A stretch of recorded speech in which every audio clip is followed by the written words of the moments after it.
do'stlar. Qaytish bilet hadya, yana piyoda qaytib yurmang. Yo'q bo'ldi. Bilasizmi?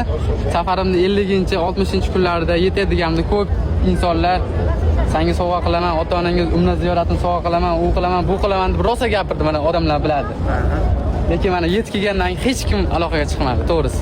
Lekin ota-onamni ko'rib, dadamning mana shu dehqonchilik qilishini ko'rib, ba'zi videolarni ko'rib, akamiz chidab tura olmasdan umra ziyoratini ota-onamga hadya qilib, mana uyimizgacha borib berdi. Sizga kattagan rahmat. Akamiz ota-onamga hozir qo'nning hammasini ziyoratlarini ko'tarib, shu yerda aylantirib yuribdi. Hozir eng qizig'i ertaga Ka'batullohga yo'l olamiz, do'stlar, kuzatib turinglar. Shuning uchun katta gapirishdan oldin hammasini o'ylash kerak, do'stlar. Bu hayotda hammasi o'tkinchi. Yaxshilik qilmoqchimisiz? Ba'zida bildirmasdan ham qilish kerak. Akamiz bildirmayman degandi, lekin men aytmasam tura olmayman, do'stlar. Mana videolarda qancha nima qilsa, akamizga podpisha qilaman. Jonim rahmat. Xudo xolasa biz har oy bitta ikkita obunachalarimizga umraga yo'llanmalar beramiz, biletlar beramiz. Bu safar Safo Marvani xizmatlarini tanladik. Yaqinda ukamni uydagilarni Safo Marvadan jo'natgan edi. Juda chiroyli bo'ldi, litsenziyasi bor, xudo xolasa. Mana shu kompaniya mana Sardor Rahimxon akamiz tarafidan kattagan rahmat. Shu kompaniya boshliqlariga ham do'stlar, biron marta aloqaga chiqmagan menga. Senga hadya qilaman, u qilaman deb. Shu akamiz borib shu kompaniyadan olib ota-onamga sovg'a qildi, qaranglar. Men bularga endi qo'limdan kelgancha podpisha qilaman. Endi rizq masalasi ekanda. Ukamizni bu yoqqa yetib kelishini ko'pchilik ko'rib hozir piyoda chiqib ketishi mumkin, lekin u amalga oshmasligi mumkin. Ota-onalarini ko'rdim, boshdan o'tgan qiyinchiliklarni ko'rdim.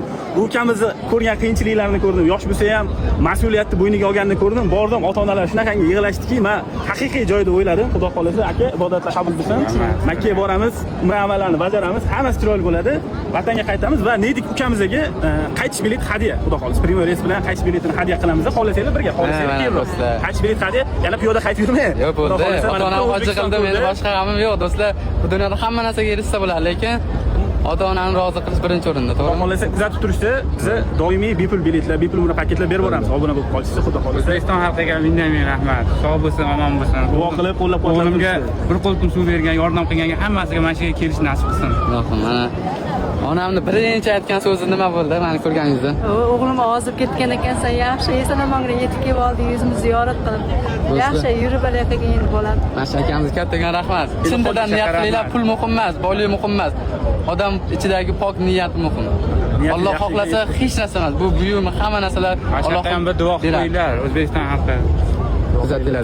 Duo qilamiz millatimizni, vatanimizni ko'rib turgan hammani haqqiga duo qilamiz. Joninglar sog' bo'lsin.